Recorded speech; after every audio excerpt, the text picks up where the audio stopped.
कभी सोचा है कि हम सब अपने माता पिता और रिश्तेदारों जैसे दिखते तो हैं, पर बिल्कुल उनकी कार्बन कॉपी नहीं होते? है ना एक दिलचस्प पहेली। आज हम इसी रहस्य की परतों को खोलने जा रहे हैं। तो चलिए सीधे इस सवाल पर आते हैं। हम सब में कुछ आदतें, कुछ नैन नक्श हमारे परिवार वालों से मिलते हैं, पर फिर भी हर कोई अपने आप में यूनिक है, एकदम अलग। आखिर ऐसा होता क्यों है? इसका जवाब छिपा है आनुवांशिकता यानी हेरिडिटी के नियमों में। चलिए, एक बहुत ही सिंपल सा उदाहरण देखते हैं। हमारे कान। गौर से देखिए, कुछ लोगों के कान का निचला हिस्सा, जिसे एयर लोब कहते हैं, सिर से जुड़ा होता है, जबकि कुछ का बिल्कुल फ्री होता है। ये एक छोटा सा गुण है जो हमें हमारे माता पिता से विरासत में मिलता है, और बस यहीं से आनुवांशिकता की कहानी शुरू होती है। तो आज के हमारे इस सफर में हम इन 4 हिस्सों में आनुवांशिकता को समझेंगे। सबसे पहले कुछ बेसिक बातें, फिर मिलेंगे मेंडल के शानदार काम से, फिर देखेंगे कि जीन आखिर काम कैसे करते हैं, और आखिर में समझेंगे कि किसी बच्चे का लिंग कैसे तय होता है। चलिए, तो फिर एकदम बेसिक से शुरू करते हैं। आनुवंशिकता को समझने के लिए 2 शब्दों को जानना बहुत जरूरी है। तो ये 2 शब्द हैं, आनुवंशिकता और विभिन्नता। आनुवंशिकता यानी हेरिडिटी वो प्रोसेस है जिससे माता पिता के गुण, जैसे आंखों का रंग या बालों का स्टाइल, बच्चों में आते हैं। वहीं दूसरी तरफ है विभिन्नता यानी वेरिएशन। यही वो वजह है कि एक ही माता पिता के बच्चे भी हूबहू एक जैसे नहीं दिखते।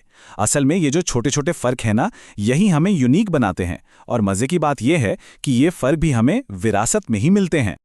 अब कहानी में एंट्री होती है उस इंसान की जिसने पहली बार इन नियमों को वैज्ञानिक तरीके से समझा। उनका नाम था ग्रेगम मेंडल, जिन्हें हम फादर ऑफ जेनेटिक्स भी कहते हैं। मेंडल पेशे से तो एक साधु थे, लेकिन उनका दिमाग एक साइंटिस्ट का था। उन्होंने अपने मठ के बगीचे में मटर के पौधों पर इतने एक्सपेरिमेंट्स किए कि उन्होंने उन नियमों की खोज कर डाली जो आज मॉडर्न जेनेटिक्स की नींव हैं। उनका काम बहुत ही सिस्टमैटिक और सटीक था। उनका एक्सपेरिमेंट बहुत सरल लेकिन उतना ही जीनियस था। उन्होंने सिर्फ एक गुण चुना, पौधे की लंबाई। उन्होंने एक लंबे पौधे का क्रॉस पॉलिनेशन एक बौने पौधे से कराया, ये देखने के लिए कि अगली पीढ़ी, जिसे F1 जनरेशन कहते हैं, वो कैसी होगी। और जो रिजल्ट आया वो वाकई हैरान करने वाला था। पहली पीढ़ी में जितने भी पौधे उगे वो सब के सब लंबे थे। बौनापन तो जैसे कहीं गायब ही हो गया था। ऐसा लगा जैसे लंबे होने का गुण बौनेपन पर पूरी तरह हावी हो गया है। पर कहानी में ट्विस्ट तो अब आना था। जब मेंडल ने इन पहली पीढ़ी के लंबे पौधों का आपस में ही पॉलिनेशन कराया, तो दूसरी पीढ़ी यानी F2 में वो बौने पौधे वापस आ गए। ये एक जबरदस्त खोज थी। इसका सीधा मतलब था कि बौनेपन का गुण कहीं गया नहीं था, वो बस पहली पीढ़ी में छिपा हुआ था। तो भाई, इसके पीछे की मैथ्स क्या थी? मेंडल ने देखा कि दूसरी पीढ़ी में लंबे और बौने पौधों का अनुपात लगभग 3:1 था। चलिए इस टेबल को समझते हैं। लंबाई के लिए 3 तरह के जेनेटिक कॉम्बिनेशंस हो सकते थे, कैपिटल टी, ए कैपिटल टी और एक स्मॉल टी टी, और तीसरा स्मॉल टी टी टी। अब देखिए, टी और टी दोनों ही कॉम्बिनेशंस पौधे को लंबा बनाते हैं, जबकि सिर्फ टी कॉम्बिनेशन ही पौधे को बौना बनाता है। और इसीलिए हमें 3 लंबे और 1 बौना पौधा मिला। और यहीं से निकलकर आता है डोमिनेंट और रिसेसिव ट्रेट्स का कॉन्सेप्ट। मतलब लंबेपन का जीन टी डोमिनेंट यानी प्रभावी है, क्योंकि अगर वो अकेला भी हो तो भी पौधा लंबा ही होगा, जबकि बौनेपन का जीन टी रिसेसिव यानी अप्रभावी है। उसे अपना असर दिखाने के लिए हमेशा जोड़े में होना जरूरी है, यानी टी। मेंडल ने ये तो बता दिया कि कोई चीज़ है जो इन गुणों को एक पीढ़ी से दूसरी पीढ़ी में ले जाती है, पर वो चीज़ असल में है क्या और ये काम कैसे करती है? चलिए अब इसे मॉडर्न साइंस की नज़र से देखते हैं। तो होता यह है कि जीन असल में एक तरह की रेसिपी बुक है। हर जीन में एक खास प्रोटीन बनाने के निर्देश लिखे होते हैं, और फिर यही प्रोटीन हमारे शरीर में जाकर कोई खास काम करता है, जिससे कोई गुण दिखाई देता है, चाहे वो पौधे की लंबाई हो या हमारी आंखों का रंग। और ये सारी जानकारी बहुत ही सफाई से पैक की जाती है। इसे ऐसे समझिए, हमारी हर सेल के अंदर क्रोमोसोम्स होते हैं। ये क्रोमोसोम्स डीएनए नाम के एक लंबे धागे से बने होते हैं जो बहुत कसकर लपेटा होता है, और इसी डीएनए के छोटे छोटे हिस्सों को हम जीन कहते हैं।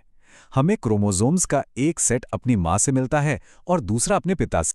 अच्छा, अब जब हम ये बेसिक बातें समझ गए हैं, तो चलिए इन रूल्स को एक बहुत ही दिलचस्प चीज पर लागू करते हैं। इंसानों में लिंग का निर्धारण कैसे होता है? देखिए, इंसानों में क्रोमोसोम्स के 23 जोड़े होते हैं। इनमें से 22 जोड़े तो महिला और पुरुष में एक जैसे होते हैं, पर जो 23वां जोड़ा है उसे सेक्स क्रोमोसोम कहते हैं और वो अलग होता है। महिलाओं में 2 एक्स क्रोमोसोम होते हैं, यानी XX, जबकि पुरुषों में एक X और एक Y क्रोमोसोम होता है, यानी XY। तो ये काम कैसे करता है? बहुत सिंपल है।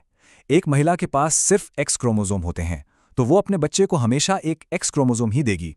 वहीं एक पुरुष के पास X और Y दोनों होते हैं, तो वो या तो X दे सकता है या Y। तो अगर पिता की तरफ से X क्रोमोसोम आता है तो माँ के X के साथ मिलकर XX बनता है, यानी बच्चा लड़की होती है। और अगर पिता से Y क्रोमोसोम आता है तो माँ के X के साथ मिलकर XY बनता है, यानी बच्चा लड़का होता है। तो मतलब साफ है, बच्चे का लिंग पूरी तरह से इस बात पर निर्भर करता है कि उसे अपने पिता से कौन सा क्रोमोसोम विरासत में मिला है। माँ का योगदान तो हमेशा X ही रहता है। तो चलिए फटाफट से दोहराते हैं कि हमने आज क्या क्या सीखा। गुण या ट्रेड्स जीन के जरिए माता पिता से बच्चों में जाते हैं। कुछ गुण डोमिनेंट होते हैं, कुछ रिसेसिव।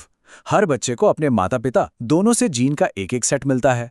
और इंसानों में बच्चे का लिंग क्या होगा ये पिता से मिलने वाले क्रोमोसोम से तय होता है। ये सारी जानकारी सिर्फ जानने के लिए नहीं है, बल्कि इसके असल जिंदगी में भी बहुत बड़े मायने हैं। ये समझना कि गुण कैसे एक पीढ़ी से दूसरी पीढ़ी में जाते हैं हमें जेनेटिक बीमारियों को समझने की ताकत देता है। तो सवाल यह है कि हम इस ज्ञान का इस्तेमाल एक हेल्दी भविष्य बनाने के लिए कैसे कर सकते हैं। इस पर सोचिएगा जरूर।